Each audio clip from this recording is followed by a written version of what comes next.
हर हर महादेव। श्री शिवाय नमस्तुभ्यम, श्री शिवाय नमस्तुभ्यम, श्री शिवाय नमस्तुभ्यम, श्री शिवाय नमस्तुभ्यम, श्री शिवाय नमस्तुभ्यम, श्री शिवाय नमस्तुभ्यम, श्री शिवाय नमस्तुभ्यम। मैं यहाँ के स्थान देवता, वास्तु देवता, ग्राम देवता, समस्त देवी देवताओं को वंदन करता हूँ। प्रथम पूज्य देव गणपति गणेश जी महाराज का आह्वान करता हूँ, उनसे प्रार्थना करता हूँ कि आप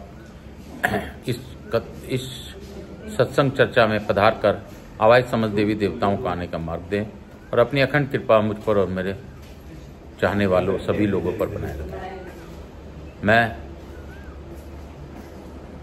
अपने गुरु आचार्य संगीत कृष्ण महाराज सावरिया बाबा से आज्ञा लेकर आज की चर्चा प्रारंभ करूंगा। चूंकि मैं प्रवास काल में हूँ, प्रवास में कथा अभी नहीं कर पा रहा हूँ, यह मेरे भोलेनाथ की परीक्षा है मेरे लिए, लेकिन फिर भी जैसी बाबा मुझसे करें मुझे उसमें स्वीकार है। क्योंकि कुछ दिन की कथा मैं लेके निकला था, लेकिन प्रवास कुछ ज़्यादा ही रह गया, तो कथा का जो मेरे पास स्क्रीनशॉट था वह नहीं उपलब्ध हो पाया, और ग्रंथ का उपलब्ध जब तक न हो तो लगातार नहीं चल सकता है।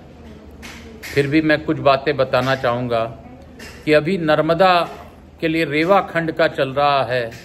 नर्मदा किनारे कितनी अद्भुत शिवलिंग इत्यादि के बारे में इस कथा में बताई जा रही है। नर्मदा का फल सच में हम लोग पृथ्वीवासी के लिए वरदान है।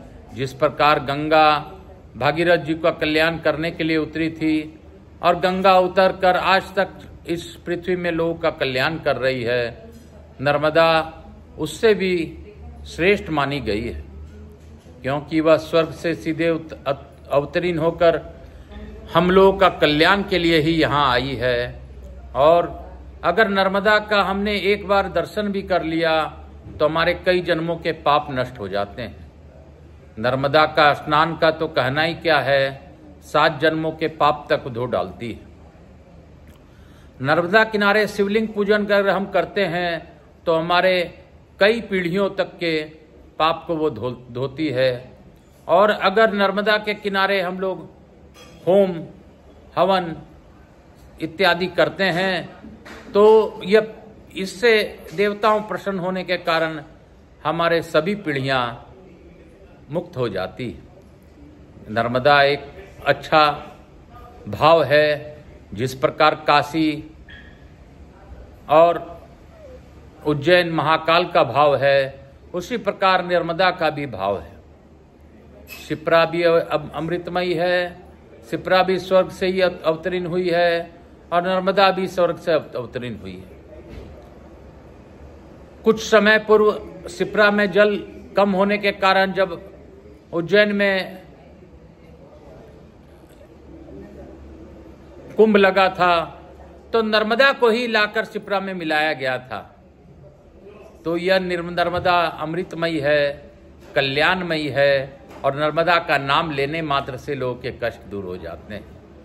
तो नर्मदा माता सभी पर अपनी अखंड कृपा बनाए रखे।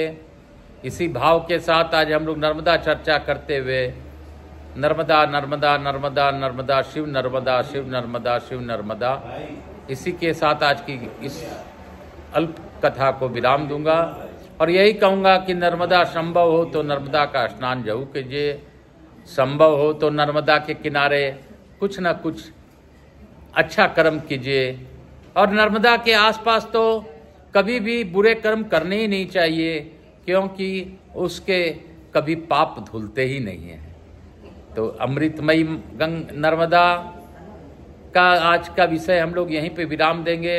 मैं अपने भोलेनाथ का मनन करते हुए तथा सभी देवी देवताओं का मनन करते हुए यही कहूँगा कि बाबा की कृपा सभी पर बनी रहे, मेरे पूर्वजों पर बनी रहे, मेरे जो चाहने वाले हैं सभी लोगों पर बनी रहे, और जो अच्छे कार्य करें, जो बाबा का स्मरण करें, उनके बाबा उनके दुखों में साथ दें, और जो इस कथा का श्रवण करे उनके कथा श्रवण का लाभ उनको प्रदान करे।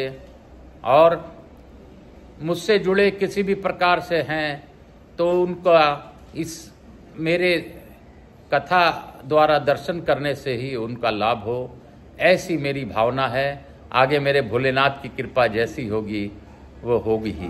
काल हर दुख हर दारी धरा कष्ट हर हर हर महादेव शंभु शंभु। बोल बम का नारा है, बाबा एक सारा। बोलो बम बोलो बम।